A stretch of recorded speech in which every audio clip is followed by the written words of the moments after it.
Donc je peux peut-être commencer, vu qu'il est 14 heures, pour préciser juste quelques éléments techniques avant qu'on démarre, officiellement ce webinaire. Donc pour information, on est dans un format webinaire, ce qui veut dire que, les micros et les caméras sont coupés pour les participants. Donc vous avez toujours la possibilité d'utiliser le chat, donc le petit outil de conversation, pour poser des questions, faire des remarques, et même n'hésitez pas entre participants à répondre aux questions des uns des autres, hein. L'idée, c'est aussi d'être le plus interactif, possible. Sachez qu'on aura un temps à la fin du webinaire, donc les 15 dernières minutes, où on va pouvoir, piocher quelques questions, au sein de l'outil conversation et on va poser quelques questions aux intervenants. Voilà, à savoir également que le webinaire est enregistré, et qu'un replay sera mis à disposition, à l'issue de ce webinaire. Voilà, donc le webinaire, il est proposé par le Réseau français des villes santé. Donc on vous donnera une introduction au nom du réseau, hein, dans tout le temps d'introduction aujourd'hui. Et à savoir que, donc ce webinaire est organisé dans le cadre des semaines d'information, pour la santé mentale, et donc on aura, le plaisir d'accueillir, Anne Nomblot, qui est chargée du secrétariat général du collectif des semaines d'information sur la santé mentale et qui nous donnera une introduction et un contexte, des sismes. Donc j'attends le feu vert de Julie. Est-ce qu'on peut démarrer, le webinaire? Parce qu'on voit pas mal de monde arriver. Oui, alors, il y a encore beaucoup de connexions, en effet. Hop, donc déjà, j'ai partagé l'écran. C'est bon pour la présentation, Maud? Oui, alors je la vois. Donc, Parfait. je donne la parole, pour démarrer ces semaines, d'information sur la santé mentale, avec le réseau, à Anne Nomblot, donc, chargée du secrétariat général du collectif des sismes. Anne, allez-y. Merci beaucoup. Oui, donc l'objectif de la présentation, comme vous l'avez dit, c'est de vous présenter, les semaines d'information sur la santé mentale, donc les SISM. Alors moi, je m'appelle, Anne Nomblot, je suis en charge, donc du secrétariat général du collectif national des SISM et je suis également, en charge de la promotion de la santé mentale au Psycom, parce qu'en fait, c'est Psycom qui assure depuis 2014 le secrétariat général du collectif national des SISM. Vous pouvez passer, Julie. Merci. Donc tout d'abord, je déclare n'avoir aucun lien d'intérêt avec des entreprises fabriquant ou commercialisant des produits de santé. Oui, passer. Alors, les sismes existent depuis maintenant plus de 30 ans. Ça a été initié par un collectif national qui est aujourd'hui composé de 26 membres. Vous voyez donc les différents logos devant vous. En 2022, nous a rejoint la FNES, la Fédération nationale d'éducation pour la santé. Et en 2023, nous avons donc France Dépression et l'UNICEF qui a rejoint ce collectif composé de 26 membres. C'est pas encore fini, Julie, désolée. Les sismes sont vraiment devenus partout en France et dans la d'octobre, le moment privilégié pour célébrer, protéger et promouvoir la santé mentale de toute la population. Pendant ces 2 semaines, pendant les sismes, vous pouvez donc proposer un événement. Je vous montrerai, comment ça se passe, où vous pouvez participer à un événement, qui est sur votre territoire. Les sismes ont toujours lieu au mois d'octobre pendant 2 semaines, puisqu'il y a la journée mondiale de la santé mentale au mois d'octobre. Un des rôles principaux, enfin l'un des, oui, des rôles du collectif national, c'est de proposer une thématique qui est ensuite diffusée au niveau national. Vous pouvez passer, Julie. Merci. Alors, pourquoi est-ce qu'on a choisi le thème «À tous les âges de la vie, ma santé mentale est un droit» en 2023?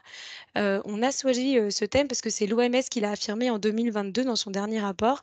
Donc l'OMS précisait: «S'engager en faveur de la santé mentale, c'est investir dans une vie et un avenir meilleur pour tous.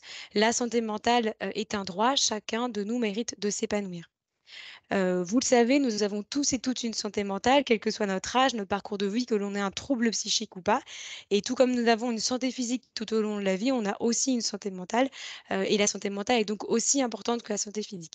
On a choisi cette année, le collectif national a choisi de mettre l'accent sur 3 publics en particulier, publics donc de l'enfance, des jeunes et des seniors. Pourquoi la santé mentale des enfants? Parce qu'en 2021, la Défenseure des droits nous a rappelé à quel point, il fallait prendre la pleine mesure de l'enjeu décisif que représente la bonne santé mentale des enfants. En 2022, l'UNICEF France a placé aussi comme l'un des défis majeurs pour le troisième millénaire et vous avez certainement entendu parler, de l'étude, qui a été portée, par Santé publique France, et dont les résultats ont été publiés, dernièrement. 13 des enfants de 6, à 11 ans scolarisés du CP au CM2 présentent au moins un trouble probable de santé mentale. Là, on a choisi aussi évidemment d'aborder la question de la santé mentale des jeunes et des adultes parce que vous savez que c'est une période de transition, une période charnière pour la santé mentale qui peut apporter son lot d'opportunités, mais évidemment son lot, enfin c'est aussi potentiellement une période de source de mal-être. La santé mentale des seniors, c'est aussi évidemment un enjeu.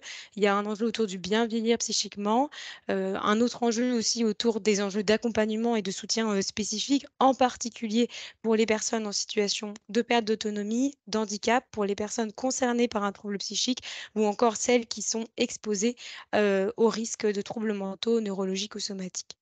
Et enfin, l'OMS a précisé en 2022 qu'il était nécessaire de lutter contre la maltraitance parce que ça concernait une personne âgée sur 6 et qu'il fallait absolument lutter contre l'agisme qui était l'une des principales raisons pour lesquelles la maltraitance des personnes âgées suscite si peu d'intérêt. Tous les éléments que je vous donne là, en fait, ce sont des éléments qui sont extraits de l'argumentaire que nous publions chaque année pour préciser la thématique des sismes. L'extrait, donc je vais vous lire la conclusion là, de l'extrait de l'argumentaire des sismes, je me suis trompée, 2023 et pas des sismes 2022. Il apporte donc de créer des environnements favorables pour permettre à toute personne de s'épanouir et de jouir d'une santé mentale satisfaisante à tous les moments de sa vie, quel que soit son âge, son état de santé, ses conditions de vie et les contextes sociaux, sociétaux et environnementaux dans lesquels elle évolue. Ces 2 semaines des sismes sont donc l'occasion de réfléchir avec la population aux solutions individuelles, communautaires ou sociétales à mettre en place collectivement pour que le droit à la santé mentale puisse être effectif de la petite enfance au grand âge. Donc je vous disais que le collectif national des sismes produisait une thématique. En plus, on produit des supports pédagogiques. Vous le voyez, l'argumentaire dont je vous ai lu des extraits, une affiche de communication que vous voyez devant vous et un guide méthodologique à destination des acteurs de terrain dans lesquels ils peuvent puiser des idées d'action. Alors, voilà le site internet des CIS. Il y a une double entrée, donc un site pour les personnes, le grand public et pour les organisateurs. Il suffit juste de taper SISM sur le site et vous tombez donc sur cette carte de France qui recense tous les événements qui sont organisés par les acteurs de terrain. Aujourd'hui, on a plus de 1300 événements sur le site. Et pour les organisateurs, vous avez un onglet espace organisateur dans lequel vous pouvez créer un compte. Vous voyez, je vous ai fait une capture d'écran à gauche. Il suffit après de vous connecter. Et une fois que vous êtes connecté, vous arrivez sur cet espace où vous pouvez aller piocher les différents outils que le collectif national met à disposition pour les acteurs de terrain. Je vais vous parler d'un kit de communication, d'un argumentaire à retrouver dans le kit d'organisation, des bibliographies et plein d'autres éléments. Et vous pouvez donc aussi ajouter votre événement sur le site. Après, c'est le secrétariat qui valide et il apparaît comme vous avez pu le voir sur la carte des sismes sur la page d'accueil.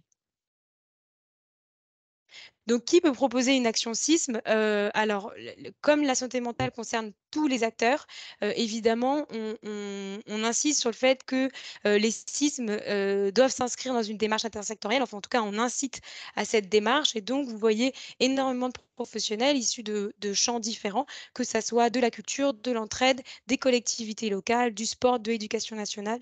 J'ai pas tout mis parce que la liste est longue, mais vous voyez qu'il y a vraiment une diversité d'acteurs.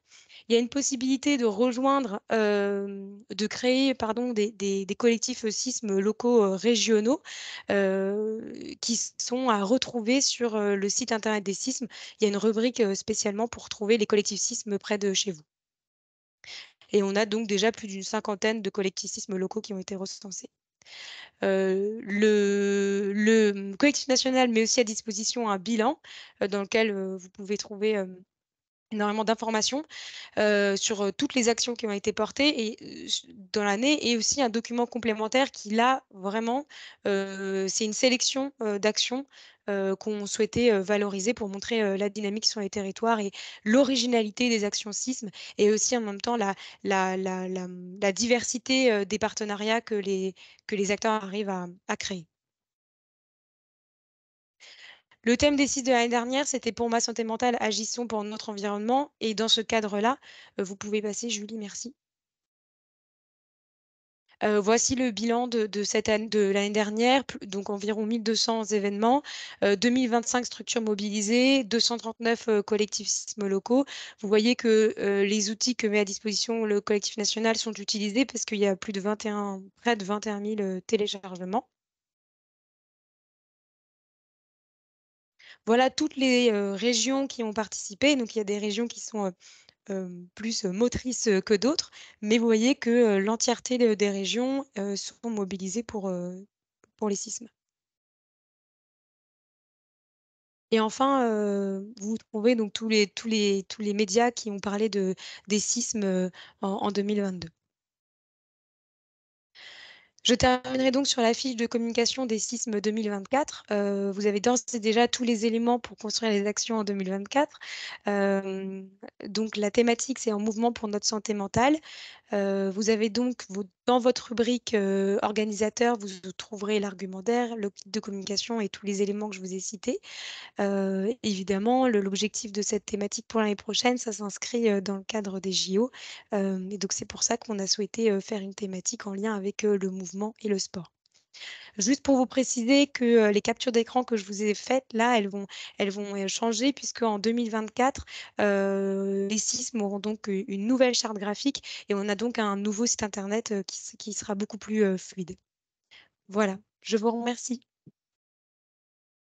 Alors, merci beaucoup, Anne, pour votre présentation. Alors, il y a des questions dans le chat. Je vous laisserai peut-être aussi y répondre directement, par écrit parce qu'on va pas pouvoir focaliser tout le webinaire sur, les sismes en général puisque, là, l'objectif du webinaire aujourd'hui, c'est de présenter donc une action, que le Réseau français Ville Santé a réalisée dans le cadre, d'un groupe de travail qu'on a mené pendant plus d'1 an, qui a créé donc cette note qui est disponible déjà, hein, sur notre site internet, qui s'appelle «Repenser les actions de la ville au prisme de la santé mentale». Et donc pour introduire, ces travaux au sein du réseau, donc on va faire des présentations à plusieurs voix, mais déjà je vais laisser la parole à madame Marie-Christine Stagnac-Wavran, donc élue adjointe à la santé de la ville de Lille et vice-présidente du Réseau français Ville Santé, Lille ayant été, très actif, dans le cadre de ce groupe de travail. Donc allez-y, Marie-Christine. Merci beaucoup, Maude, et bonjour à chacune et à chacun d'entre vous. Eh bien, donc, je vais effectivement rappeler rapidement ce qu'est le réseau pour ceux qui ne connaîtraient pas encore complètement notre réseau. Et donc, puisqu'il est aujourd'hui un outil, il comprend environ aujourd'hui une centaine de villes et intercommunalités. Et c'est un outil pour nous à la fois de connaissance de ce que font les autres, d'échange de pratiques, mais aussi de réflexion. Et en ce qui concerne la question de la santé mentale particulièrement, cela a permis la mise en place d'un groupe qui a travaillé, puisqu'il y avait environ une quarantaine de villes qui ont voulu réfléchir et échanger, dire ce qui existait, et puis réfléchir aussi à cette problématique de santé mentale aujourd'hui dans les communes que nous avons dont nous avons la responsabilité. Alors, ce groupe de travail a suivi le Covid, puisque ça a été quand même un petit peu particulier pour toutes nos communes. Et à la suite de ce Covid, nous avons constaté dans nos populations effectivement beaucoup plus de dépression et d'anxiété, hein. On donne des chiffres de 25% d'augmentation pour la première année qui a suivi le Covid, mais également une perception positive qui est en déclin dans la population. C'est aussi important parce que ce n'est pas que la maladie mentale, hein, c'est la santé mentale. Et puis, on a constaté qu'il y avait une modification des comportements, à la fois une diminution de la sédentarité, une augmentation des consommations et notamment des drogues, mais aussi une augmentation de l'utilisation des écrans. Et on sait que tout cela impacte la question de la santé mentale. nous avons également constaté dans nos communes que les inégalités territoriales pouvaient avoir un impact. Vous habitez dans une maison au bord d'un parc avec un jardin, c'est pas tout à fait le même impact quand vous êtes dans du logement social ou vous êtes en surnombre dans un appartement et donc avec les difficultés aussi que l'on peut rencontrer dans une difficulté de sortir, de s'aérer et de faire autre chose. Et puis les ressources financières, puisqu'il y avait beaucoup de personnes qui avaient des activités et qui se retrouvent du jour au lendemain sans ressources, alors qu'elles n'avaient jamais eu besoin des services sociaux de la ville, elles se retrouvent à nous demander de l'aide parce qu'elles n'ont plus de ressources. Et donc là aussi, cela crée une difficulté pour la santé mentale. Et enfin, la question des professionnels qui est un vrai sujet aujourd'hui, puisque quand on est dans une collectivité, on a effectivement des personnes qui viennent nous voir et qui nous demandent de l'aide pour avoir un rendez-vous avec un psychologue. Donc, tous ces éléments-là ont fait que ce groupe de travail qui a été mis en place en 2022, eh bien, avait comme objectif de mettre à plat les constats, voir quelles étaient les expériences réelles, concrètes, et réfléchir à ce que devait être cette réflexion globale autour de la santé mentale avec 3 axes qui étaient l'accès aux soins, qui était quel soutien apporter aux individus et qu'est-ce qu'on entend par environnement favorable à la santé. Et cela a été effectivement un vrai sujet puisque nos villes, on le sait aujourd'hui, elles s'impliquent. Elles s'impliquent parce que nous avons fait ce constat de fragilisation de notre population. Et c'est pour tout âge confondu. Cela a été évoqué dans le cadre du programme des CISM, mais qu'on soit du bébé, du jeune, de l'étudiant, du senior, de la personne âgée, toutes nos populations sont impactées aujourd'hui. Et bien évidemment, les plus fragiles sociologiquement, encore plus, bien évidemment. Et donc, on sait aussi que les réflexions et les études sur la santé mentale, elles montrent qu'il y a des facteurs extérieurs à la personne qui viennent encore plus augmenter les risques de fragilisation de la santé mentale. Et bien évidemment, quand on regarde les risques extérieurs, on est dans nos compétences municipales ou de collectivité. Quand on parle de logement, eh bien, on peut y travailler. Espace vert, environnement, pollution, ce sont des actions sur lesquelles les villes peuvent avoir un impact parce qu'on peut effectivement aménager des espaces verts, des bancs, des lieux de rencontre, qu'on peut améliorer la qualité de l'air en diminuant la présence de la voiture, en augmentant le vélo et la marche et en travaillant sur ces mixités de population pour améliorer cette notion d'environnement santé.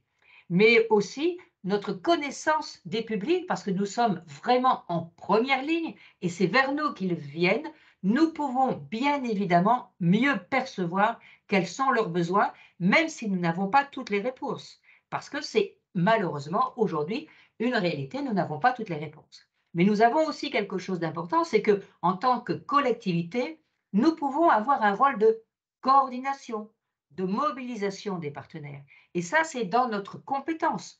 Quand on mobilise des associations en leur demandant si elles peuvent mettre en place des actions, c'est dans notre rôle de collectivité. Mais également, travailler avec les professionnels, les mettre autour d'une table pour dire, voilà, quelles sont vos difficultés, quelles sont les actions que vous pouvez mener, comment nous, élus, nous pouvons vous accompagner pour que ces problèmes que vous nous évoquez puissent ensemble trouver des solutions ou au moins des réponses qui peut-être à terme, parce que notre rôle sera aussi de relayer les interrogations au plus haut niveau.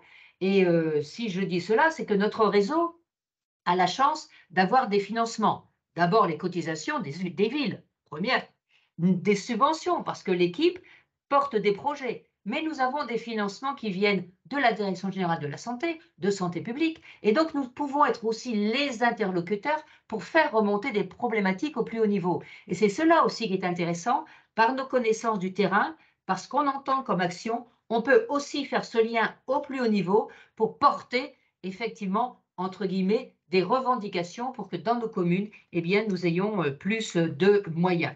Donc, voilà ce que je voulais dire très, très rapidement, puisque bien évidemment, tout l'intérêt, c'est de pouvoir rentrer après avec les interlocuteurs, plus particulièrement sur les thèmes qui ont été évoqués. Et donc, bon travail. Merci beaucoup, Madame Staniek. En effet, on va pouvoir passer à la présentation de la note, hein, qui a été réalisée par le réseau et par un groupe de travail, animé avec Lille notamment, mais surtout également Poitiers. Donc à plusieurs voix, Véronique Bounot de la ville de Poitiers, Rémi Degreffe de la ville de Lille et Julie Boussard du réseau français Ville Santé, qui vont vous présenter donc ces grands constats et ces grandes approches transversales qu'on a pu travailler au sein de la note. Et ensuite, dans la discussion, on viendra plus concrètement sur des exemples d'actions qui rentrent dans cette logique d'intersectorialité. Donc je vous laisse la main. Merci Maud. Je commence, c'est une présentation en trinôme. On a déjà eu un peu une idée du contexte et dans lequel s'inscrit cette publication qu'ont présenté et introduit Maud et Marie-Christine Staniek. Juste pour préciser, c'est vrai que c'est un travail qu'on a mené en contexte de crise sanitaire.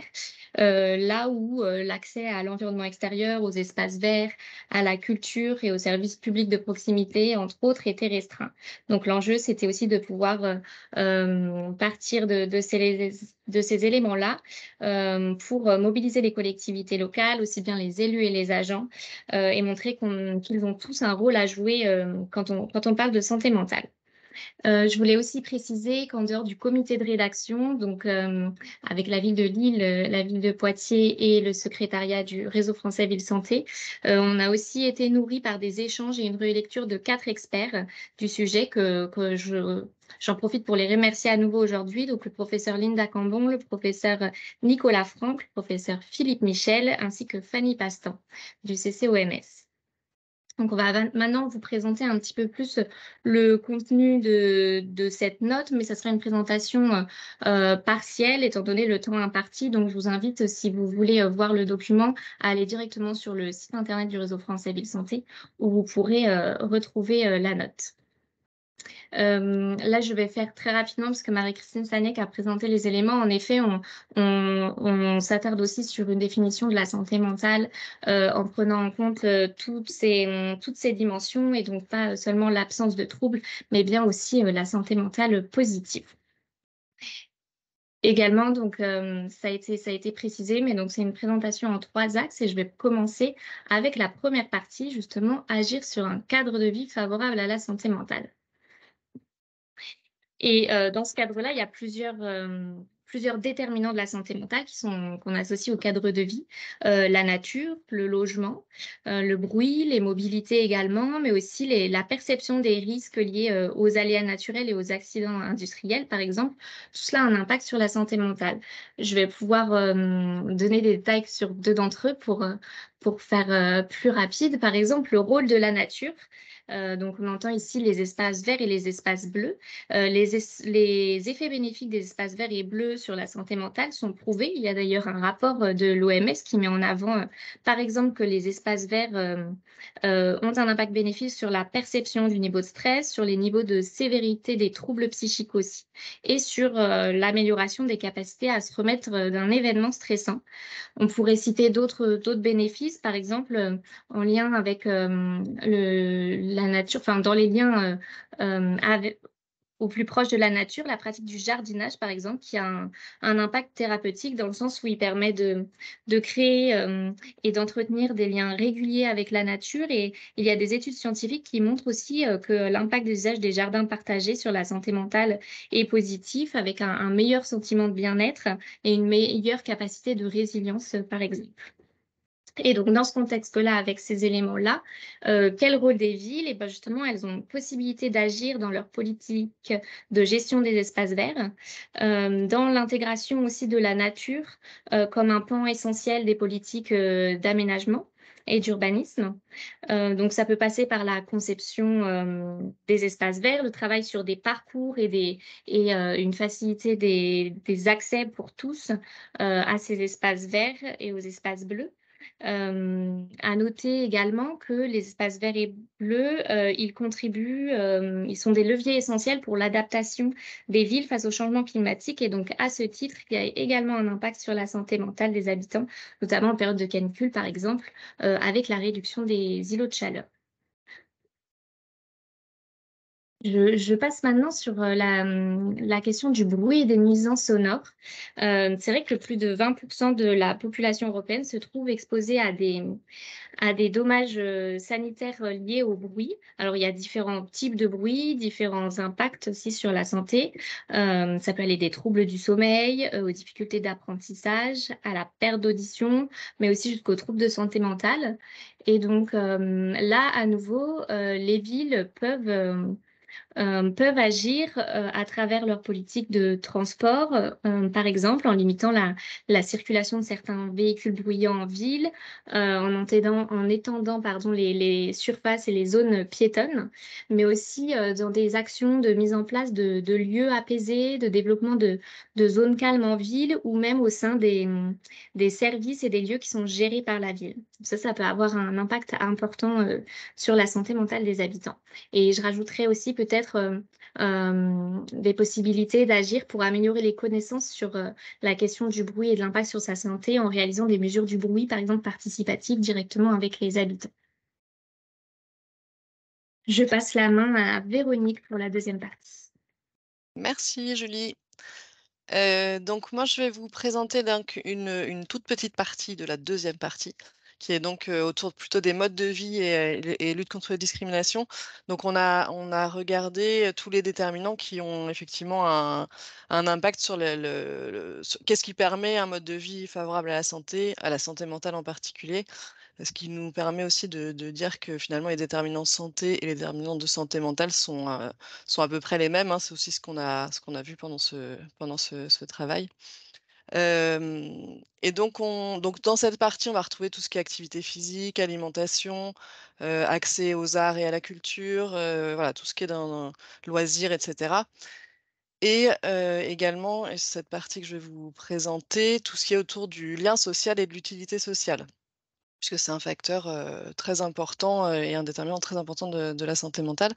Donc le lien social, c'est tous les liens on connaît un peu intuitivement, mais tous les liens qui nous unissent aux autres et à la société. Donc c'est à travers ce lien qu'on va trouver du soutien, du réconfort, de la solidarité, mais c'est aussi ce lien-là qui va nous permettre d'avoir une identité et une reconnaissance partagée. Donc c'est vraiment tout ce qui va pouvoir à la fois nous soutenir et faire qu'on est intégré à la société. Donc il y a un lien un peu intuitif entre le fait d'être bien entouré, d'avoir du lien social et puis la santé mentale, hein. On sait que le lien social est un facteur protecteur contre la dépression et le stress. Ce qui est moins intuitif et pourtant très bien documenté, c'est les liens entre ce lien social et la santé physique, la santé somatique. Donc il y a un observateur de la santé en Belgique qui a fait une revue de littérature sur ces aspects-là, donc notamment pendant la crise Covid, mais c'est valable hors crise. Et donc il a vraiment montré que l'absence ou la perte du lien social est associée donc à une augmentation du cholestérol et de la pression artérielle, à une activation des mécanismes de stress, à une augmentation des maladies cardiovasculaires et à une altération du système immunitaire. Donc on a vraiment des effets sur la santé somatique. Et puis l'isolement relationnel est aussi associé à un moindre recours aux soins. Donc c'est un peu la double punition, hein, c'est plus de maladies et moins de recours aux soins. Donc sur la santé mentale, on sait aussi que les personnes isolées sont plus fréquemment atteintes de troubles psychiques et inversement, ça se répond, les personnes qui ont des troubles psychiques sont plus souvent isolées. Donc là-dessus, le rôle des villes, les villes agissent de manière importante sur ce lien social. Ce que j'ai pas dit aussi, c'est que certains auteurs ont montré aussi que l'absence de lien social était un déterminant plus important que le fait de fumer, de consommer de l'alcool, d'être sédentaire ou de souffrir d'obésité. Donc c'est vraiment quelque chose de pas anecdotique. Et donc les villes là-dessus, elles ont donc tout leur rôle à jouer sur leur politique de développement social, le soutien aux maisons de quartier, le soutien aux associations, la lutte contre l'exclusion, l'isolement, et aussi tout ce qui va être politique d'inclusion des personnes et de toutes les personnes dans les démarches et dans la vie citoyenne. Donc c'est voilà, bien souvent, les villes font beaucoup de choses sur la santé mentale sans en avoir conscience. Donc l'idée de ce travail, c'est aussi de rendre ça visible. Et je crois que c'est tout pour moi. Super. Alors je prends la suite. La troisième partie et la dernière partie donc de la note était à propos d'agir sur l'accès aux soins en santé mentale. Donc l'idée c'est, pour la ville de trouver comment la ville peut trouver des moyens d'agir, sur l'accès aux soins, bien qu'à première vue elle n'a pas de compétences en la matière. Donc la ville va dans un premier temps, se révéler comme un levier, un acteur d'un premier niveau d'alerte, de repérage et d'écoute. Donc les villes, gèrent un ensemble de structures ou ont des liens avec un ensemble de structures sur leur territoire qui accueillent du public et en cela, elles sont un acteur de première ligne. Elles vont, pouvoir, voilà, repérer des situations,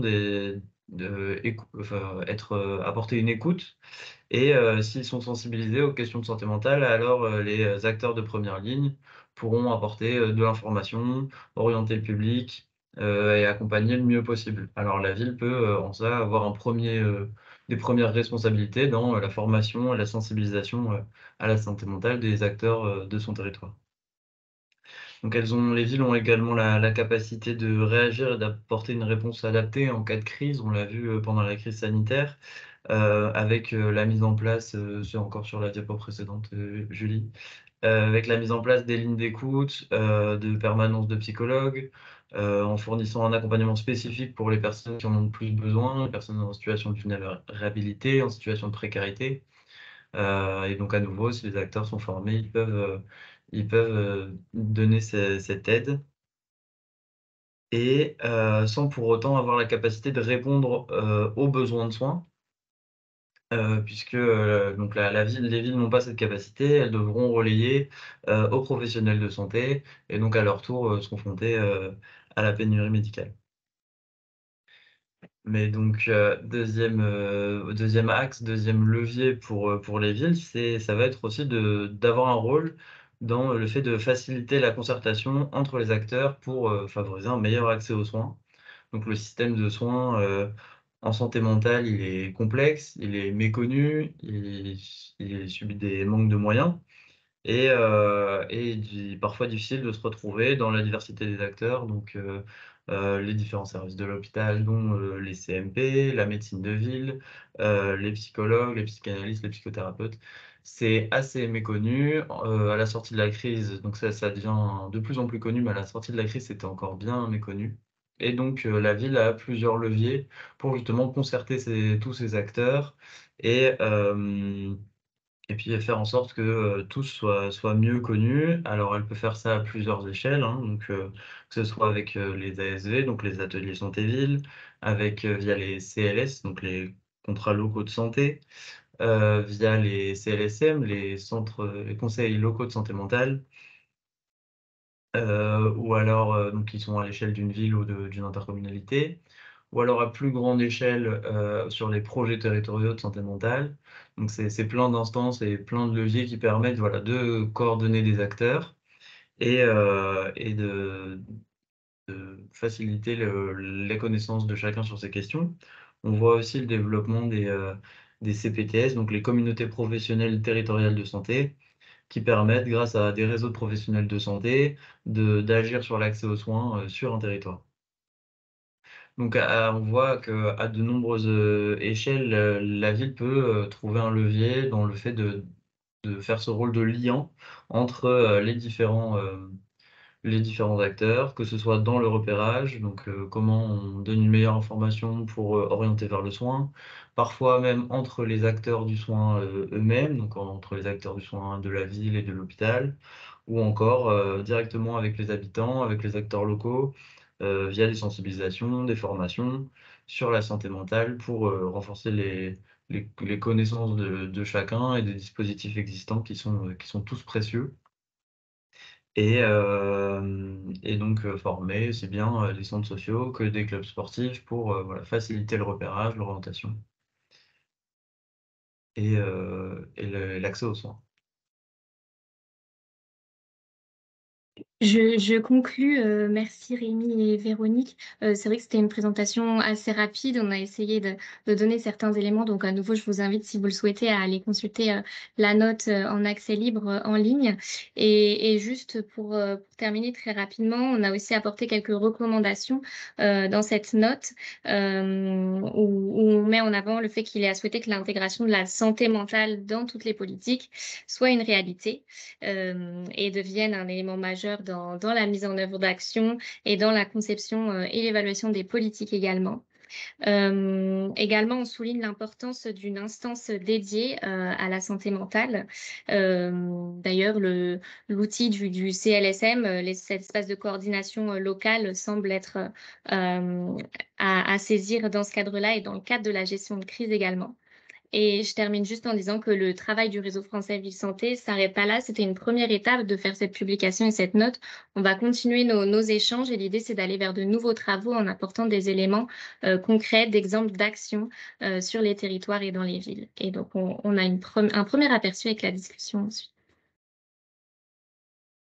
Voilà, exactement. Et ça fait une très bonne passerelle à l'étape d'après dans ce webinaire, hein. On va rentrer un petit peu plus dans le détail de certaines actions des villes, avec dans l'objectif donc d'avoir le maître mot d'intersectorialité, d'aller regarder vraiment le travail en commun de plusieurs secteurs en faveur de la santé mentale, et ce qui rentre très bien dans la thématique des sismes cette année, qui est d'agir à tous les âges de la vie. Donc on va pouvoir faire ce chemin, ce voyage à travers tous les âges de la vie, avec différentes actions présentées aujourd'hui.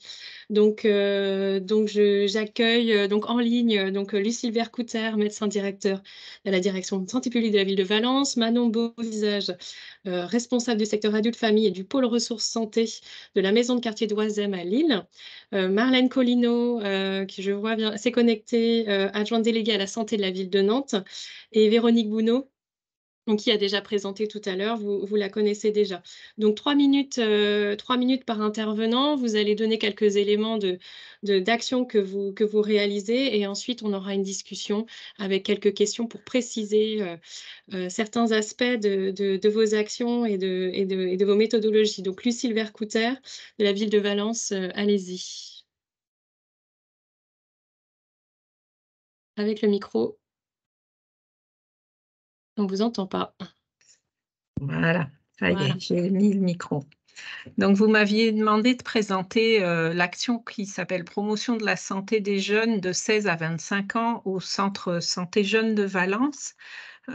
Pour commencer, je préciserai que la ville de Valence coordonne un conseil local de santé mentale en lien avec le centre hospitalier psychiatrique de notre territoire, et que la ville gère aussi un centre de santé dédié aux jeunes, qui est aussi centre de santé universitaire, et un point accueil écoute jeunes qui s'appelle Point Relais Oxygène. Dans la genèse du projet, suite aux différents confinements et à la période post-Covid, vous avez tous entendu dire par les différentes études que la thématique de la santé mentale des jeunes était vraiment en questionnement, et nos professionnels de santé le constataient aussi, avec une augmentation des consultations pour les problématiques anxio-dépressives, des jeunes repliés sur eux-mêmes, une augmentation de consommation de produits, une précarité budgétaire, des difficultés à aller vers les autres. Un constat aussi que sur les actions collectives, les jeunes ne se mobilisaient plus. En septembre 2022, au regard de ce constat et en accord avec les différentes études qui sortaient dans cette période-là, l'équipe du centre de santé et du point relais oxygène ont travaillé avec les services universitaires, services vie étudiante, le Crous, la bibliothèque universitaire aussi, et ils ont souhaité monter un projet à destination des étudiants faisant croiser la thématique santé et culture. Le projet s'est appelé C'est Cool, apostrophe cool, et donc c'est mis en œuvre en début d'année 2023. Et donc, ils ont mis en place une semaine C'est Cool qui présente avec différentes actions. en février. Donc, le public cible était principalement les étudiants. Ils ont mis en place du théâtre d'improvisation qui s'est réalisé dans 2 restaurants universitaires. Et ils avaient travaillé avec l'équipe d'impro pour aborder les thématiques du stress, du repli sur soi, des liens sociaux, de la consommation de produits, de la malbouffe en lien avec le stress, le sommeil, la pression des parents, l'orientation, les études. Tous ces messages de prévention ont été préparés ensemble et le théâtre, enfin les intervenants en improvisation devaient aussi informer sur le programme de la semaine. Différents acteurs se sont aussi mobilisés pour distribuer les flyers et donc, dans le cadre de cette semaine-là, se sont mis en place des ateliers d'improvisation qui avaient lieu à la maison de l'étudiant, donc un lieu qui n'est pas un lieu de santé. Des ateliers toucher massage et un atelier créatif artère qui se passait lui dans le centre de santé, un spectacle de danse à la maison de l'étudiant, un atelier gestion du stress aussi au centre de santé, une intervention d'une diététicienne au restaurant universitaire et la bibliothèque universitaire avait proposé un rendez-vous musical où chacun venait avec une musique à partager qui fait du bien et un petit espace bien-être. Voilà, les étudiants ont été sensibles au théâtre d'impro. Il y a 850 étudiants qui ont été rencontrés à cette occasion. Un petit nombre s'est inscrit à l'atelier d'impro et quelques-uns ont participé à l'atelier artère et au toucher massage. Qu'est-ce que je devais vous dire d'autre? Donc, le bilan est plutôt positif, par rapport à ce que les étudiants, au retour qu'ont fait les étudiants sur cette dynamique, d'improvisation, en direct avec eux et sur les ateliers proposés.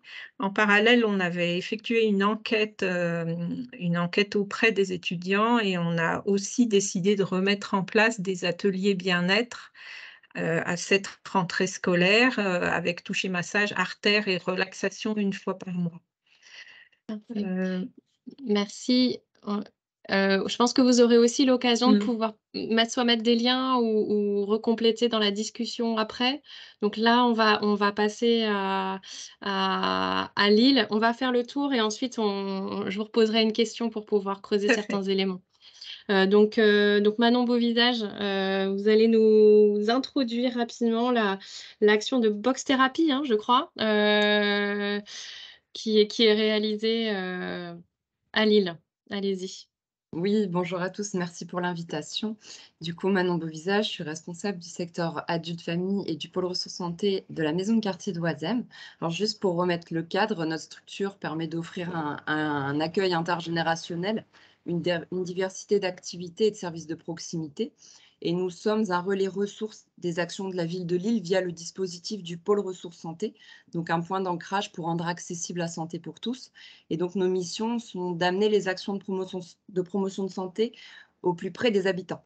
Et donc, la finalité, ça va être de permettre de les faire évoluer vers une réelle autonomie autour de leur santé et de les motiver à prendre soin de leur santé dans un cadre structuré et accompagné par la maison de quartier et ses partenaires. Donc, notre atelier de box thérapie que nous proposons dans le cadre des CISM émane d'un besoin que nous avons relevé en lien avec les partenaires, mais surtout en lien avec les habitants eux-mêmes. Et c'est via nos ambassadeurs de la santé, donc nos bénévoles, qui sont vecteurs d'initiatives et de projets, comme celui de la box thérapie, que je vous présente aujourd'hui cette action. Et donc, alors, comme je vous le disais, elle émane des habitants et c'est une action qui est à destination du public adulte, qui est animée par une intervenante diplômée qui va utiliser la pratique de la boxe pour outiller les habitants à avoir une meilleure prise en charge de leur santé de façon globale, mais elle va aller un peu plus. Elle va leur permettre de trouver ou retrouver confiance en eux, mais surtout s'exprimer. Et donc, on a constaté que ça avait un impact très positif sur la gestion des ressources, la gestion du stress et des émotions, sur le groupe. Les résultats attendus au fil des séances vont être le renforcement et l'estime de soi grâce à la valorisation de l'effort, puisqu'on permet aussi de travailler donc la question du sport. Donc on lutte aussi contre la sédentarité grâce à cet atelier. Mais c'est surtout pour l'amélioration de la confiance envers un tiers, que ce soit dans la famille, la sphère familiale ou dans le monde du travail, que cet atelier est très, très bénéfique. C'est grâce au pôle ressources santé de Oisem que nous pouvons avoir une dynamique collective et donc du coup la mobilisation des partenaires se fait de façon naturelle puisqu'on se rencontre toutes les 6 à 8 semaines pour faire le lien et mettre à jour le diagnostic du territoire. Et le diagnostic du territoire montre que la santé mentale au niveau du quartier de Oisem est une priorité, que le sport est une priorité. Et je suis très contente de pouvoir valoriser cette action de box thérapie avec vous aujourd'hui. Je vous remercie. J'ai essayé de faire très synthétique, je ne sais pas. Merci. Non, on enchaîne et puis après vous pourrez réintervenir si besoin et sur cette action-là. Donc je vais ensuite donner la parole à Marlène Collineau, mais là plus sur une approche, de la ville de Nantes, globalement. Comment est-ce que, vous intégrez d'une point de vue d'une élue, à la santé, ces questions de santé mentale, dans la ville? Donc 3 minutes. Oui, bonjour à toutes et à tous, merci. Je vous ai rejoint un petit peu en retard, donc je n'ai pas entendu l'introduction, mais je ne doute pas que c'était évidemment très intéressant. Déjà, moi, je crois qu'il faut d'abord être convaincu de ce que tout ce qu'on va faire pour que la population elle aille mieux, c'est une manière d'agir en santé mentale. Et je crois que le premier message peut-être, c'est soyez convaincus. Alors, je pense qu'il y a beaucoup de techniciens qui sont connectés aujourd'hui, que d'expliquer aux élus comment agir sur les questions de santé mentale, en fait, c'est simplement commencer par améliorer le cadre de vie de la population, et bien, ça peut permettre de débloquer des choses parce que je crois que des fois, sinon, on se fait un monde de ce que c'est agir en santé mentale et en fait, ça peut être relativement simple. Alors, ça ne suffit pas, mais pour partie, ça permet de commencer, en tout cas, le chemin. Par exemple, nous à Nantes, quand on a des beaux événements populaires, alors en ce moment, on accueille, on fait partie de ces villes qui ont la chance d'accueillir la Coupe du monde du rugby. Quand on voit la liesse populaire, l'ambiance que ça peut créer dans la ville, la manière dont les gens se retrouvent dans des lieux pour faire la fête, on sent bien voilà, qu'on tient là un outil concret pour que chacun aille mieux. Et donc, ça nous paraît important de le mettre en avant aussi pour ça, de dire que c'est aussi des espaces de respiration qui permettent aux gens d'aller mieux.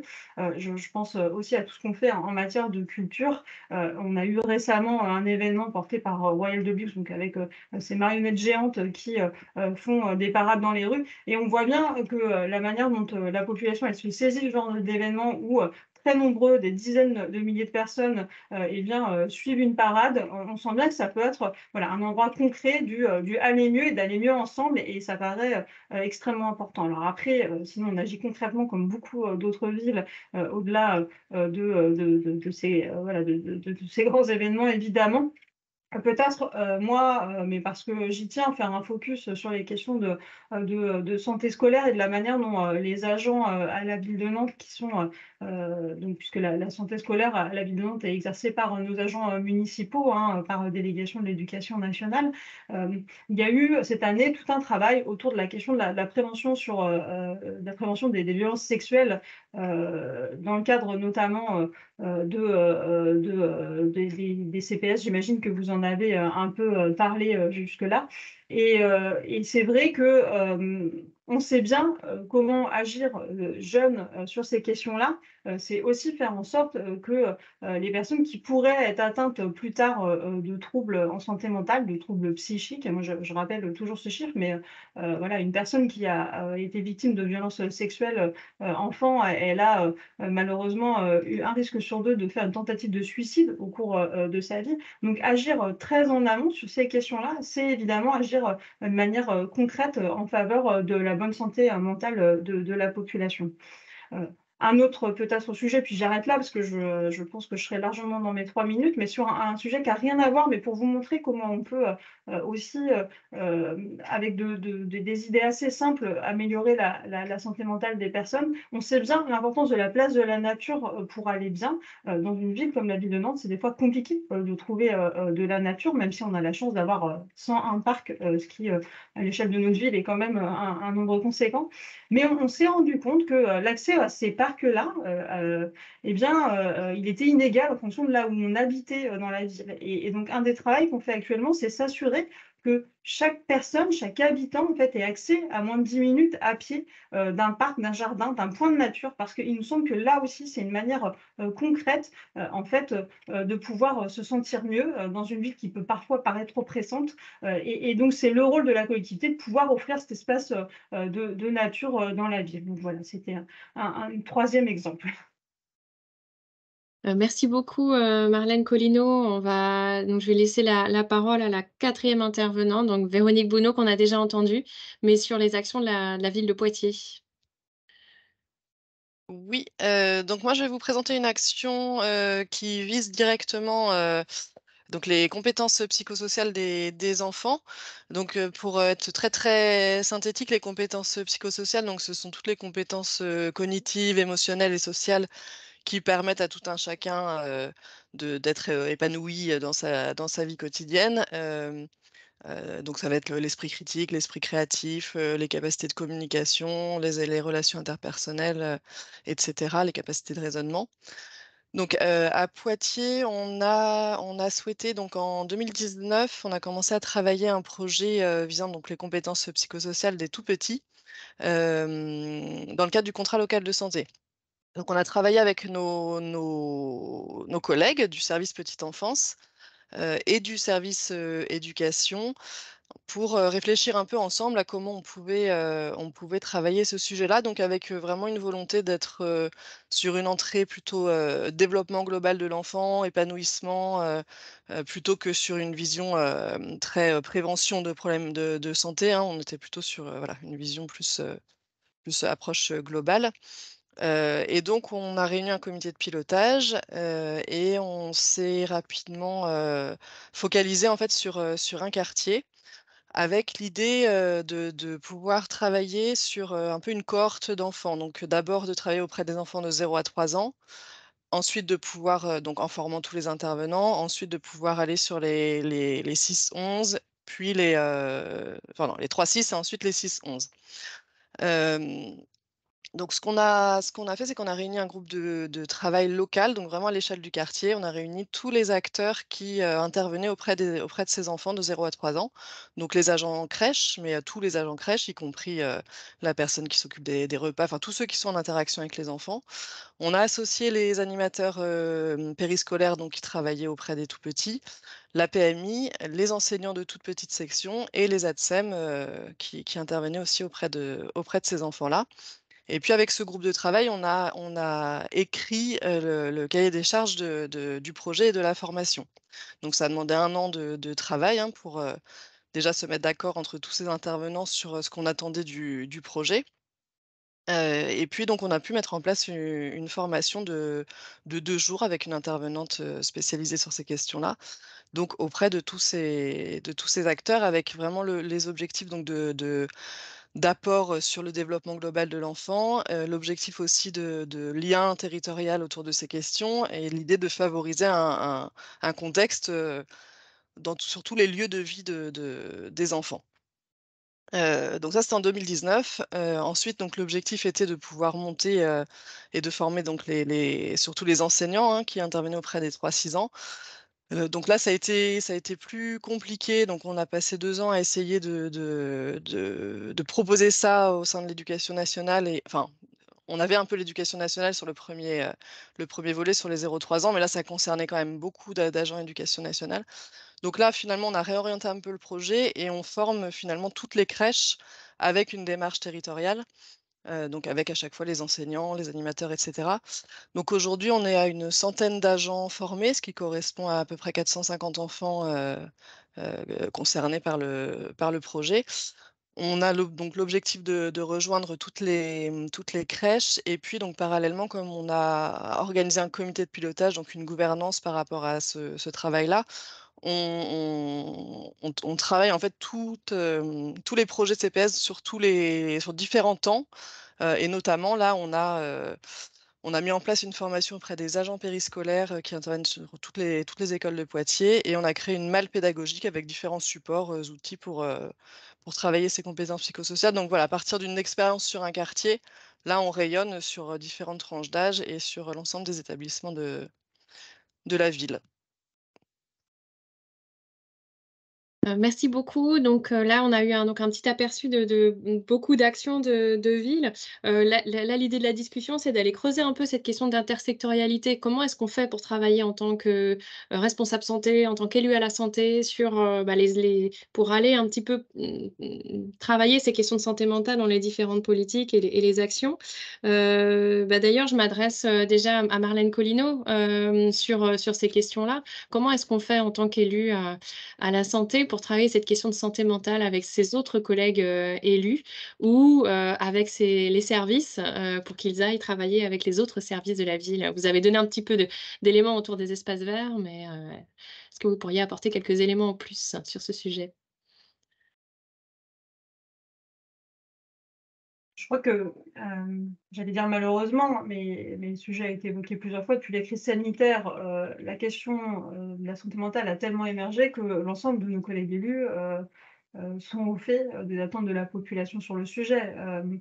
Si, je discute avec, mon collègue qui est chargé, de la tranquillité publique, il va me dire que, tous les jours, les patrons des établissements, de fêtes, bars, boîtes de nuit et cetera, leur sujet premier, souvent, c'est même pas un sujet autour des questions de sécurité, ils existent, mais souvent qu'il y a un sujet de santé mentale, puisque de plus en plus, ils ont une part de leur clientèle qui est difficile à gérer, simplement parce que c'est une personne qui relèverait du soin ou de l'accompagnement et qui visiblement est un peu en déshérence. Euh, je- Ces exemples-là, je pourrais les démultiplier.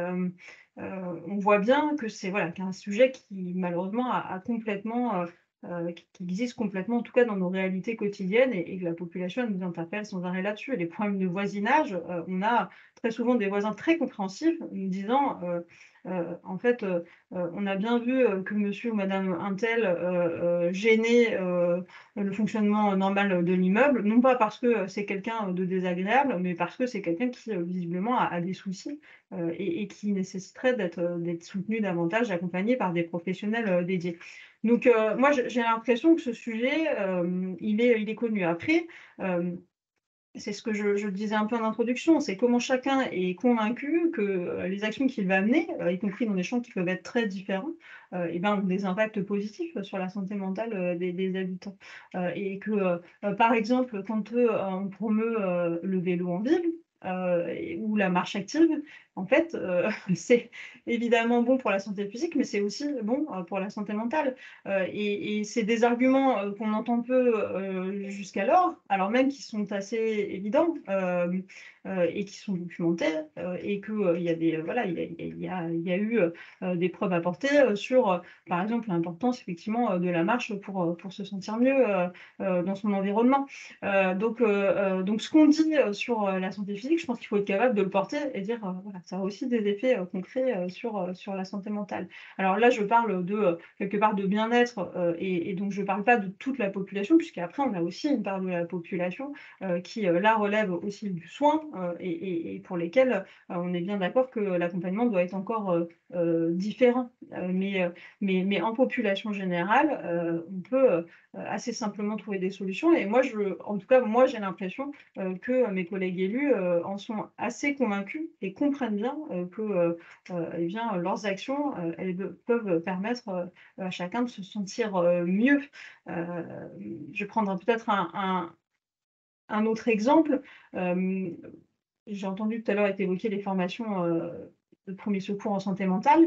Nous, on fait aussi le choix de demi-journées de sensibilisation, donc qui sont des temps plus légers en fait que la formation premiers secours en santé mentale, parce que évidemment, qui relève d'un engagement un peu différent, et puis de coûts de financement qui sont pas tout à fait les mêmes, mais on fait des demi-journées de sensibilisation dans les quartiers politiques de la ville sur la question de la santé mentale, parce qu'on sent bien que, y compris dans la population générale, il y a un intérêt pour comprendre en fait pourquoi des personnes à un moment s'isolent, sont agressives ou voilà, en tout cas ont un comportement qui n'est pas celui complètement attendu, on va dire, dans nos relations sociales habituelles. Et donc ça, ces demi-journées de sensibilisation, on les ouvre à tous ceux qui souhaitent participer, et on sent bien que ça prend, que ça intéresse.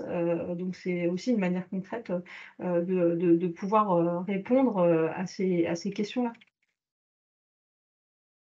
Merci. Et dans cette lignée de travailler sur le sujet santé mentale et d'encore plus y travailler et le faire connaître, là, j'ai une question pour Anne Nomblot sur quel est le levier des CISM, justement, pour favoriser cette intersectorialité, cette coordination entre les acteurs.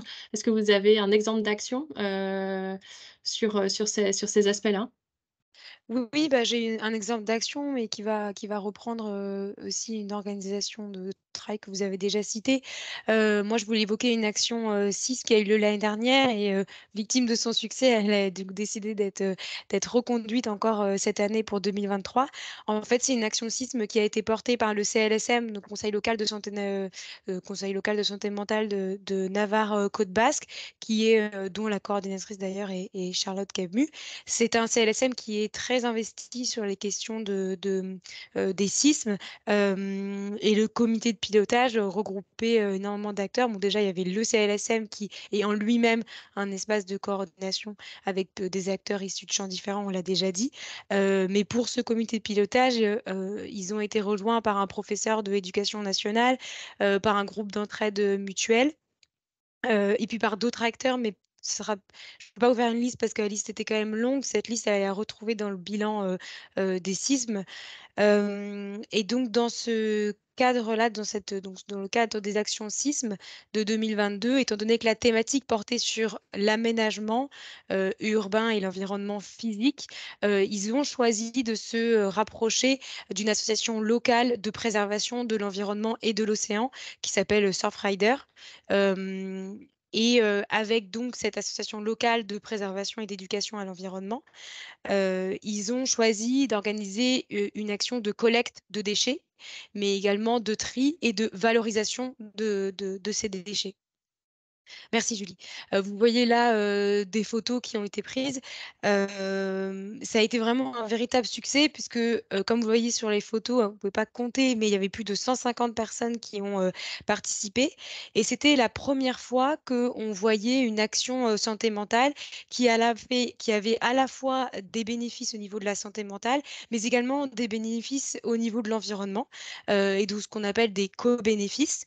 Donc cette journée, elle a permis à la fois de contribuer au renforcement du pouvoir d'agir, à valoriser le sentiment d'utilité chez les personnes, à combattre l'autostigmatisation et la stigmatisation, mais c'est aussi une journée qui a contribué à faire avancer la prise de conscience autour des enjeux de développement durable, de préservation de l'environnement.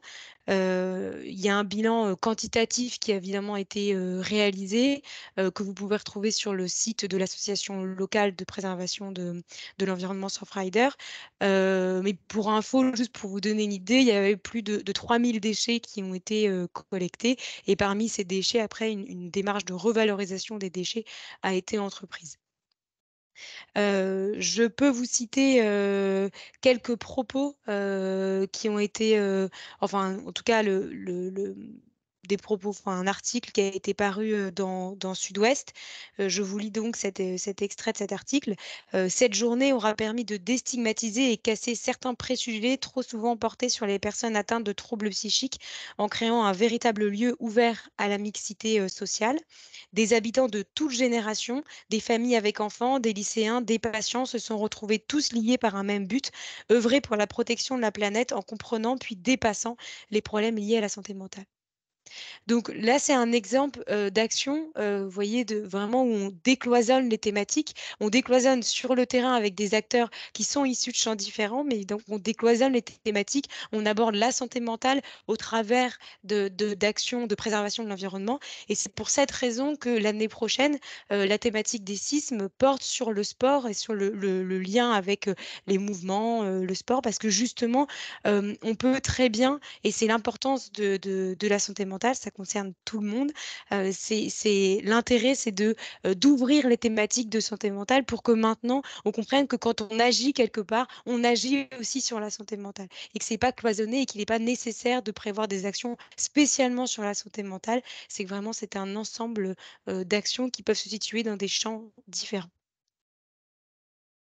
Merci Yann, et justement je reviens sur le niveau, vraiment municipalité pure avec une question à Véronique, Bounot, sur, la manière dont comment est-ce qu'on peut construire, cette culture commune entre les différents services, de la ville? Est-ce que vous y travaillez? Et si vous y travaillez, comment voilà, quelles sont les pistes d'action, à Poitiers et pour d'autres villes éventuellement qui sont connectées aujourd'hui? Oui, alors du coup, on a, peut-être 2 actions, enfin 2 façons de faire. On a déjà, donc effectivement les comités de pilotage et groupes de travail dédiés au projet qui nous permettent, en travaillant une action, de partager des réflexions sur, c'est quoi la santé mentale? Pourquoi, au travers, une formation, sur les compétences psychosociales, finalement, on parle de santé mentale? Enfin voilà, la dimension projet, nous amène à cheminer, ensemble avec les différentes, directions de la collectivité. Et puis ça, c'est vrai sur différents projets et puis, ensuite à Poitiers, on a pu mettre en place, ce qu'on a appelé une commission transversale, santé. Donc c'est une instance interne à notre collectivité où sont invités les élus, et les directions, de différents sujets, donc urbanisme, logement, culture, éducation, petite enfance, vie de quartier et cetera et où on partage donc on se réunit 2 fois par an. Et on partage autour de sujets de promotion de la santé, donc avec cette idée de dire, voilà, quand on travaille l'urbanisme, on travaille la santé, quand on travaille le logement aussi. Donc pour un peu faire, rayonner cette idée que la santé finalement est travaillée, partout sauf au pôle santé. Non, c'est pas tout à fait ça quand même, mais en tout cas que les déterminants de santé sont vraiment dans les mains de toutes les politiques publiques et donc à travers cette instance, on a bien évidemment un point à chaque fois sur la santé mentale, et sur les sismes et sur toutes les actions qu'on peut mettre en place avec nos collègues aussi en interne. Merci. Alors sur cette question un petit peu de culture commune, moi j'aurais une question à Lucille Vercouter sur cette question de la mobilisation du média culture. Comment est-ce que le fait d'avoir mobilisé les acteurs culturels ou en tout cas d'avoir travaillé cette question de culture et art, a été un levier pour aborder, le sujet de la santé mentale, chez les jeunes? Tout à fait. Alors nous, on a mis en avant cette action-là, mais en fait, c'est quelque chose qu'on utilise depuis longtemps avec les jeunes, hein. On a besoin d'outils de médiation pour favoriser les échanges, pour favoriser l'expression des jeunes. Certains outils de médiation artistique servent aussi à émouvoir les jeunes et finalement à les sensibiliser pour favoriser certaines démarches. Cette année, dans le cadre des semaines d'information sur la santé mentale, on organise un village santé mentale qui est spécialement dédié aux jeunes. On fait venir, donc il y aura une émission de radio toute la journée, un groupe de musique rock. On a aussi une association de bikers qui vient parler du harcèlement, des animations avec un artiste peintre. Et je pense que si on n'avait pas ces outils-là, je ne suis pas sûre que les jeunes s'arrêteraient sur nos stands. Nos sismes cette année, c'est 40 partenaires. Donc, dans ces partenaires, il y a beaucoup d'acteurs qui travaillent sur la question de l'art et de la culture. Merci pour ces éléments. Donc je vais avoir une autre question pour Manon Beauvisage. Là, on est encore sur cette question de mobilisation. Comment est-ce qu'on fait pour améliorer ces mobilisations des habitants? Et donc, est-ce que vous, au pôle ressources santé, vous avez expérimenté des leviers un petit peu plus précis pour travailler avec les habitants et puis les différents partenaires du territoire sur ce sujet de santé mentale?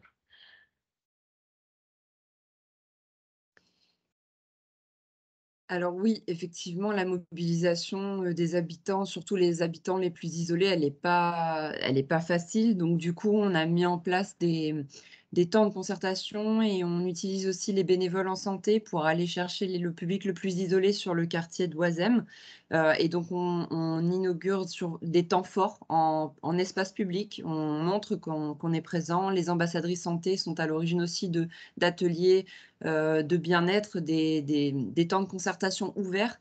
On accueille aussi via des cafés thématiques en petits groupes. On a un local dédié à ça et les partenaires du quartier sont essentiels pour la mobilisation aussi parce que c'est grâce aux associations de proximité, c'est grâce aux institutions ressources du quartier que nous pouvons dire que les ateliers sont positifs parce qu'en fait, sans les institutions ressources, sans les associations de proximité, l'action ne marcherait pas.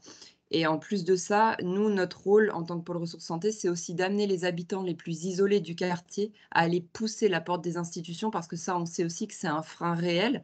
Les habitants ne vont pas pousser la porte des institutions, surtout quand il s'agit de problématiques de santé, santé mentale. C'est vrai que c'est encore compliqué. Pour nous, en tout cas, puisque nous sommes des animateurs socioculturels, on n'a pas forcément des compétences médecins. Par contre, on s'appuie sur les institutions ressources et les médecins de proximité, mais aussi la CPM, l'île de Douai, l'ARS. On utilise en fait tout le maillage du territoire pour mener à bien les actions pour le ressources santé et santé mentale également. Par contre, je ne peux pas donner de chiffres parce que je ne les ai pas, mais je suis convaincue que ce travail de petite fourmi est ce qui nous permet, nous en tout cas, dans le projet, de dire que ça fonctionne. Je ne sais pas si j'ai répondu à toute la question. Si, je pense qu'après ce sera aussi peut-être l'occasion aux autres intervenants de pouvoir répondre sur cette question de comment est-ce qu'on implique les habitants, parce qu'il y a tout un enjeu, hein, autour de ça. Je pense que je vais commencer à prendre les questions parce on a quelques questions dans le chat, et je vous laisserai éventuellement conclure certaines d'entre vous si vous le souhaitez, sur certains éléments. J'ai noté qu'il y avait une question autour des JO, vu qu'on est sur la question de l'activité physique l'année prochaine et du sport. Est-ce que vous allez, l'une ou plusieurs d'entre vous, vous saisir de cette lumière sur l'activité physique et sportive? Donc on en a déjà parlé au niveau du collectif des CISM, pour parler santé mentale. Donc là, je ne sais pas qui veut répondre. Bon, je peux répondre. Enfin, ça va être court comme réponse, mais oui, évidemment, on va se saisir du sujet. On sait pas encore comment, parce que là, c'est vrai qu'on est quand même très mobilisés sur les sismes 2023 déjà. Déjà, quand ça se sera fait, on sera content. Mais oui, évidemment, puis c'est un sujet très, très, très positif, très dynamique. On a un gros partenariat avec le Centre départemental de sport adapté, dans la Vienne, mais j'imagine sur d'autres territoires. Donc ça permet vraiment de proposer des actions très, très positives, très dynamiques et très, très, très légères et à toute la population. Donc c'est un sujet sur lequel on va pouvoir proposer des choses sympas, je pense. Ouais. Moi, je Oui. répondrai de la même façon que pour le moment, on est sur les sismes 2023. On va faire le bilan ensuite. Et bien sûr qu'on va s'appuyer sur ce que va proposer le niveau national pour pouvoir développer nos actions. Et comme je le notais un peu en commentaire, en fait, chaque année, le national nous oriente vers une thématique qui nous oblige à aller vers des nouveaux partenaires. Donc, on a aussi, nous, un lien très fort avec le comité départemental olympique et sportif de par diverses actions qu'on mène déjà. Mais là, ça va nous obliger à aller encore un peu plus vers d'autres partenaires du sport. Donc, c'est très bien. Chaque année, ça nous pousse à aller un peu plus vers de nouveaux partenariats qu'on garde quelquefois même après d'une année sur l'autre, parce qu'une fois que certains y ont goûté, ils ont envie de revenir participer d'une façon ou d'une autre. Merci. Alors, je ne sais pas s'il y a d'autres intervenants. Sinon, il y a une question autour de la sécurité. J'ai noté, si je retrouve bien la question, sur le lien entre sécurité et santé mentale. Est-ce que certains d'entre vous ont travaillé sur ce sujet-là, de pouvoir travailler sur la prévention de ces problématiques de sécurité en agissant avec les sujets de la santé mentale? Je n'arrive pas à retrouver la question, mais n'hésitez pas à intervenir sur ce sujet-là.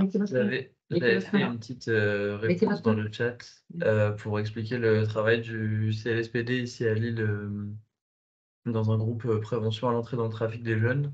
Donc ils ont fait dans plusieurs quartiers un groupe de travail pour parler de cette thématique avec les différents acteurs concernés, donc les structures qui accueillent des jeunes, l'école, l'éducation nationale, et les acteurs, les assos de quartier qui sont plus spécialistes de la question. Et la réponse était qui est apportée, les actions qui sont faites maintenant tournent pour la plupart autour des compétences psychosociales et donc le développement des compétences psychosociales pour faire de la prévention et pour renforcer le pouvoir d'agir de chacun. Alors les sensibilisations, elles peuvent se faire directement auprès des jeunes, auquel cas c'est développer leurs propres compétences, ou alors elles peuvent se faire avec des familles, en parents-enfants, ou alors même dans les écoles, pour apporter des petits éléments de solution à chacun. Donc c'est une manière santé mentale d'agir sur des questions de sécurité. C'est un exemple parmi d'autres. Et de meilleures connaissances des uns et des autres, parce que ces groupes sont des groupes mixtes, et du coup, ça permet aussi de mieux se connaître et donc d'appréhender un peu cette question de la sécurité autrement que par le gendarme. Je me permets d'appuyer ce que dit Marie-Christine, parce que c'est vrai que sur la question de la connaissance mutuelle, c'est indispensable. À Nantes, on a un hôpital psychiatrique qui est inscrit dans un quartier, au cœur d'un quartier. Il est hors de question qu'il en déménage, parce qu'en fait, c'est très bien qu'il y soit. Mais c'est vrai qu'on a eu, par exemple, une modification de la population dans ce quartier ces 10 dernières années. Et donc, on a eu des questions autour d'errance sur l'espace public qui ne convenaient pas à la nouvelle population ou au nouveau commerce qui s'installait.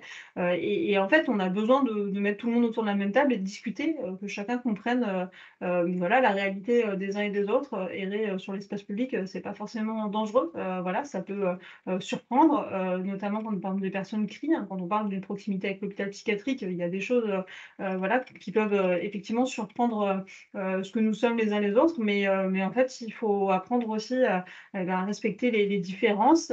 Et donc là, très concrètement, sur ce quartier Nantes Sud, on a travaillé effectivement à la compréhension mutuelle des uns et des autres. Et y compris inversement, des fois, on se rendait compte qu'une part de la population était aussi peut-être trop, trop souple vis-à-vis des personnes qui parfois commettaient vraiment des délits, des choses qui peuvent relever d'une intervention de la police, parce que c'était des personnes qui avaient des problèmes, des troubles psychiatriques. Donc là, il y a aussi une question de juste mesure. C'est comment je peux aussi faire appel à la police, même si la personne a des problèmes de santé par ailleurs. L'un n'exclut pas l'autre. Et inversement, comment je comprends parfois des comportements qui sont pas tout à fait dans les normes sociales que l'on connaît les uns et les autres, mais simplement parce que pour le coup, ça ne crée pas de troubles à l'ordre public. Donc la connaissance, elle est indispensable.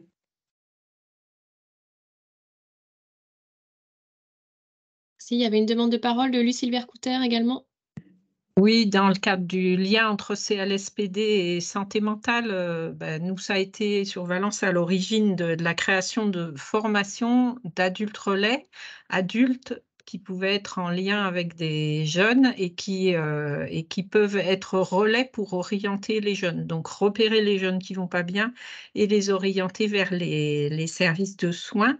Ça passe aussi par de l'interprofessionnel et de l'interinstitutionnel, c'est-à-dire des petits moments de sensibilisation où on présente un petit peu tout ce qui peut se faire sur le territoire en matière de santé des jeunes, on va dire, conduites à risque ou prévention à ce niveau-là. Et des conférences qui permettent de maintenir le lien, etc. Donc, je ne peux pas rentrer trop dans le détail, mais en tout cas, à l'origine, c'était le CLSPD qui avait favorisé la création de ce dispositif qui existe encore 30 ans après et qui est toujours soutenu par les différents élus. Merci. Alors, je vois qu'il y a une autre question sur les aménagements urbains. Alors, je ne sais pas si certaines d'entre vous vont pouvoir y répondre. Nous, on peut donner quelques exemples qui sont déjà dans la note, hein, mais est-ce qu'il y a des exemples d'aménagements urbains, par exemple les jardins partagés, qui ont été conçus, développés comme tels, en faveur d'une meilleure santé mentale? Est-ce qu'il y a d'autres exemples, à la fois en termes de signalétique, de rénovation de quartiers, alors moi, je peux donner éventuellement un exemple sur Rennes, mais est-ce qu'il y a certains d'entre vous qui souhaiteraient intervenir sur ce sujet-là? Non, je reviens juste sur mon sujet d'accès au parc et à la nature tout à l'heure. Pour être très concret, aujourd'hui, on a demandé aux services d'urbanisme qui travaillent, par exemple, au rachat alors des fois, ce sont des garages, des fois, ce sont des murs mitoyens de parcs pour pouvoir vraiment, en fait, physiquement, que les personnes aient accès à des jardins qui étaient un peu éloignés de chez elles. Donc là, il y a un vrai travail d'aménagement, puisque de fait, on fait tomber des murs physiques pour pouvoir créer des nouvelles entrées vers des parcs publics et de l'accès à la nature. Donc c'est un travail qui est long, qui nécessite aussi de préempter un certain nombre de biens et de profiter d'opportunités immobilières. Et l'idée, c'est vraiment qu'à terme, les personnes aient accès, effectivement, moins de 10 minutes à pied d'un point de verdure, quoi. Et donc, c'est enfin, voilà, c'est un peu ingrat parce qu'en fait, pour les services, ils comprennent bien que l'enjeu, il est important, mais que ça va mettre du temps parce qu'on ne va pas acheter partout, dans tous les quartiers, des biens pour les démolir et faire en sorte qu'on crée des entrées nouvelles. Donc, mais c'est un exemple concret d'aménagement et d'accès à la nature. Merci. Alors, la ville de Lille souhaite intervenir. Allez-y. Oui, rapidement, parce qu'évidemment, il y a les jardins partagés, mais il y a d'autres lieux. Par exemple, aujourd'hui, on ferme les rues sorties d'école. C'est la rue aux enfants. C'est quelque chose de basique, sauf que les enfants peuvent jouer, les parents peuvent se retrouver et papoter à la sortie des écoles. Et ça, dans tous les quartiers de la ville. Ce qui fait qu'on a des aménagements très peu coûteux, extrêmement faciles à mettre en place et qui permettent effectivement parfois d'avoir une activité construite un jour donné, mais c'est aussi tous les jours un lieu où les enfants peuvent jouer un peu au ballon, les parents peuvent papoter, et ce sont des lieux de rencontre extrêmement faciles à créer. Donc on n'est pas toujours obligé d'avoir des choses gigantesques, c'est parfois des petits espaces, mais recréer en proximité des espaces où les gens se retrouvent, échangent, papotent, et ça aide aussi à la bonne santé parce que les uns et les autres échangent des informations. Oui, Lucille Vercouter. Sur Valence, on a, à la demande d'une association qui souhaitait travailler avec des malades d'Alzheimer, la ville a mis à disposition un petit espace qui n'est pas très très grand, mais qui est devenu un jardin thérapeutique ouvert à tous. C'est plutôt un jardin des senteurs, en fait, avec tout un tas d'herbes aromatiques pas très compliquées à mettre en place. C'est entretenu par les espaces verts de la ville, mais c'est géré par une association qui, elle, va au-devant d'écoles, au-devant d'EHPAD, au-devant de lieux où sont des personnes âgées pour favoriser le fait de venir sur place et et animer cet espace. Merci. Alors là, je vais prendre une question qui était un petit peu plus tôt dans le chat sur la mobilisation des ateliers santé-ville, et de la politique de la ville. Est-ce que certaines d'entre vous ont des exemples d'actions qui ont été ou en tout cas de l'utilisation des ateliers santé-ville, pour travailler sur ces sujets de santé mentale? Je vois Véronique qui Ouais. acquiesce. Ouais. Oui, j'y vais du coup. Oui. Oui, alors chez nous, on a donc un atelier santé-ville qui, donc ma collègue Géraldine a beaucoup investi la question de la santé mentale depuis la crise, hein, notamment.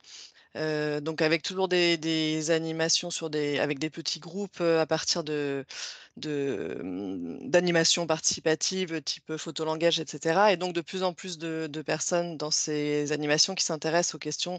Alors ils disent pas forcément santé mentale, ils vont dire stress, problème de sommeil, angoisse, etc. Donc là, on a pu créer un partenariat avec l'hôpital psychiatrique avec lequel on travaille pour justement pouvoir bénéficier aussi de la présence d'un infirmier psychiatrique ou d'une psychologue sur ces temps-là. Donc, ce qui suppose pour eux de venir sur un premier temps un peu d'échange global sur la santé et ensuite de construire avec nous une animation et des ateliers en fonction en fait de là où en sont les personnes et de leurs besoins. Donc ça permet aussi de travailler la santé mentale un peu en prévention, on va dire, enfin en tout cas pour des personnes voilà, qui sont dans des ateliers autour de la santé, et puis de déstigmatiser aussi l'hôpital, puisqu'on a voilà, un infirmier psychiatrique, une psychologue qui travaille à l'hôpital, qui sont présents dans les maisons de quartier, auprès des associations de quartier pour ces ateliers de prévention. OK, la ville de Lille souhaite réagir?